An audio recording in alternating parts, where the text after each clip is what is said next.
Can you flip? No. I got things on my face. Hi, Carter. This is my video to you. Engraving. Yeah, my sister's watching she's been watching the digital circus thing for, the past hour as I've been making dinner. Look at her. She's so happy. Stop, don't. Well, you're gonna send this to him. No, you didn't tell me this. How am I gonna get this to Carter? I don't know, magic, teleporting. I like how you specified teleporting after because you know where my mind went. I have to get up.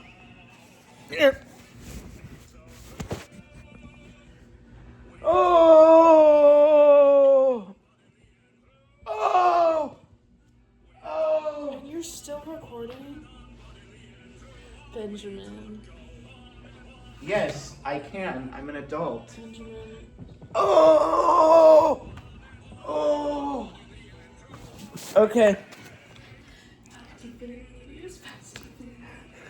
She's like doing a dance, just to let you know. No, I'm freaking out. She's not. She's like really into this. Here, I'll turn it down. There you go. Okay, so I hope you're getting a good view. This is my mom.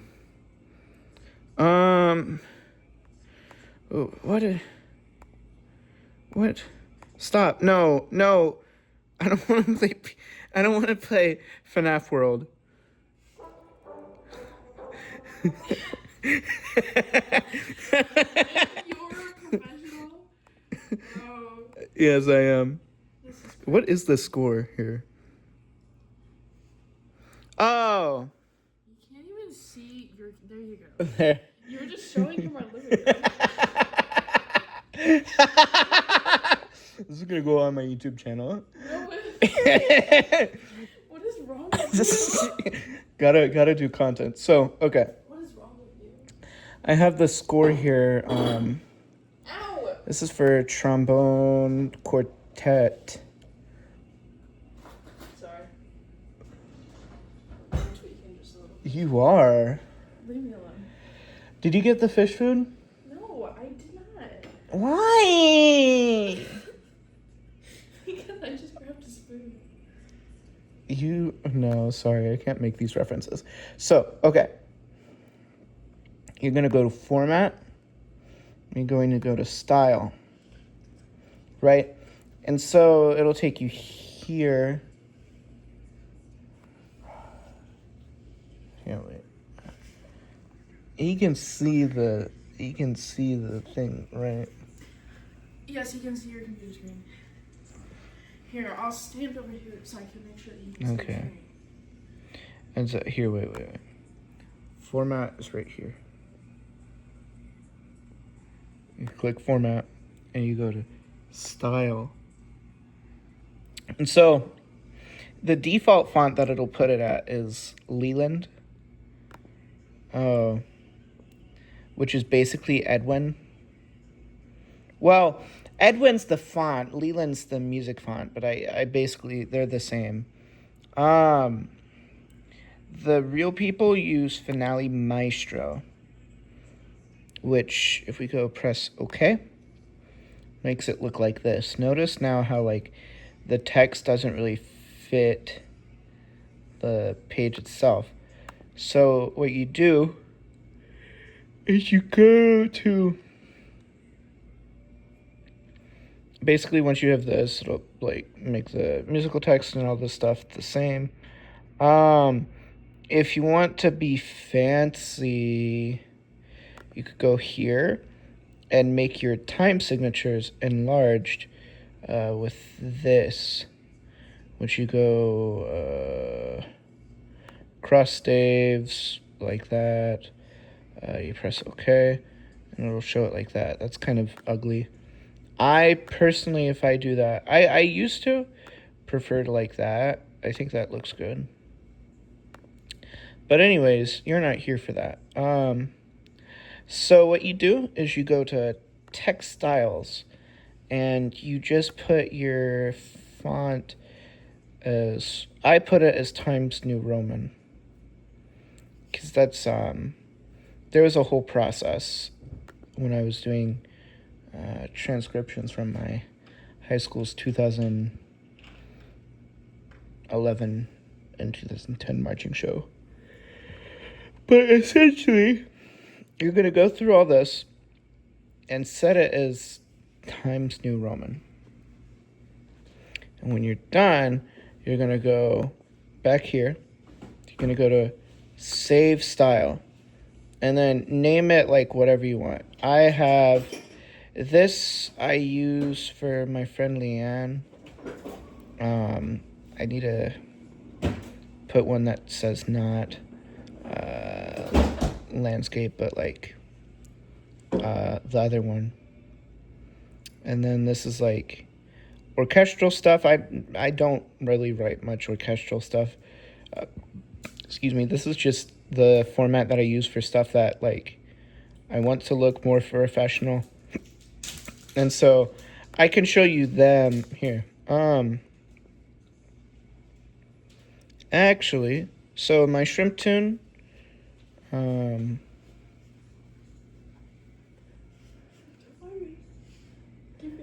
my shrimp tune is when it loads,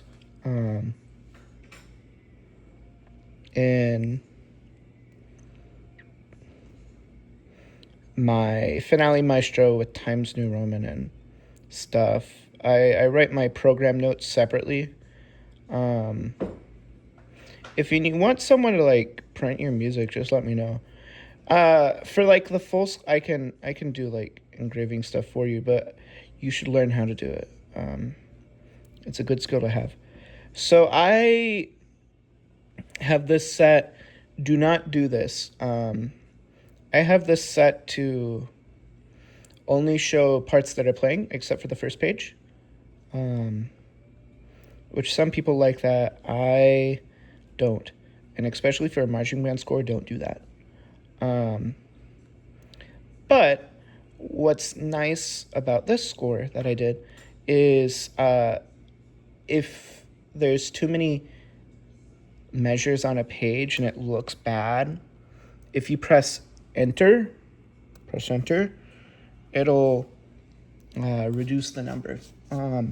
Alternatively, you can go to layout and go to layout and press system break, which is essentially page break and system break. In this case, when you're messing with the larger score, function the same. However, when you go to individual parts, a system break breaks the system, while the page break essentially moves the measures after to the next page.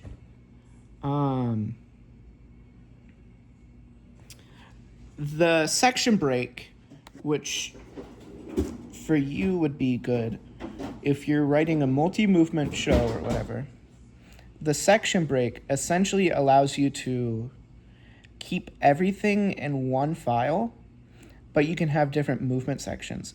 It's like, this is the first movement, and then this is the second movement. And so I have this here because it was a bit fucky with this. But what this does here is when you have a section break, what makes it different than a page break is that it shows the instrument names and will start it'll be like the first page. And to add like the heading and stuff like this, what you do is you go here, you insert a vertical frame. Now, if you don't have the page break, well, do this last. Insert your vertical frame and then put a page break on this, because if you put the vertical frame here, it'll just go there. But with the page break, it'll go here. And then you go to add, you're going to add text, and then title, and then subtitle. So then it all looks uniform. Because I think with how Freeman gets his marching music, it's not all one file. But with this, you have the section breaks and stuff. Sorry, I know I'm moving fast. And that. But this is like my finale. Maestro, my more like my professional things. And like the 8.5 by 11 versus like I have stuff for 11 by 17 because with like larger like with wind ensemble music or is it okay Oh, okay. Turn it, tilt up a little bit. There you go. with wind like larger ensemble music such as even with I wouldn't put marching music because binders. But usually with like orchestral music or like wind ensemble music, big ensemble music, they put it in 11 by 17. With like smaller stuff like jazz ensemble and marching band, or like beginner music, generally it's 8.5 by 11. Though the jazz stuff is going to be in landscape, and to do that, you go to Format and Page Settings, and this is where you can change your paper size and stuff. I'm not going to do that here. So this is like my professional stuff, and then if we go to I'm working on. I know. This is my jazz font. I need to critter this here because the spacing itself is too big. This is a single movement thing. However, note that I have like dynamics and stuff, and since this is a jazz tune, they kind of prefer to have things landscape. And especially, I kind of think with the smaller ensemble, since this is like 10 people, 1, 2, 4, 5, 6, 7, 8, 9, 9 people, 9 players. I think the smaller ensemble looks a lot better on landscape than the like larger jazz ensemble, just because like this is I think it's pleasant to look at. You get to see a lot more of the lines, and of course this is the Muse Jazz font, and I think my text I'm using is Finale Jazz. But really, like anything that I would label like do the font would be like I would go to your chord symbol alternate, tuplet, articulation sticking applies to you. I do that. Text line, volta, octave, glissando, pedal. That's what I would like change to match like whatever text font you want. And then, of course, once you have that set, save the style, all that stuff. But that's kind of what I do. I kind of don't really do much with the large. Whenever you do have things, note that you will have to change the font for your tempo markings. Like that. But yeah, that's kind of it. I've done a bit of engraving, and if you want more help, let me know, or let Kaylee know, and then she'll tell me. But that's it. It's once you have like, make sure you save it because that'll save you a lot of time. Because I didn't know I could save it, and so I'd go through each and every time and just manually set the text as Times New Roman or Finale Jazz. But make sure you go through your parts to check the engraving too, because you don't want your parts to look clunky. With how MuseScore defaults parts, it's usually about 9 systems on a page. I would go 8, just so then there's like space for your players to write notes. And if it's more than one page, it's fine. But I would go 8 on the first page, 7 or 8 on the first page, and then from there, like maybe 9, just to have like enough margin space. But I think that's it. Yeah. If you have any questions, let me know.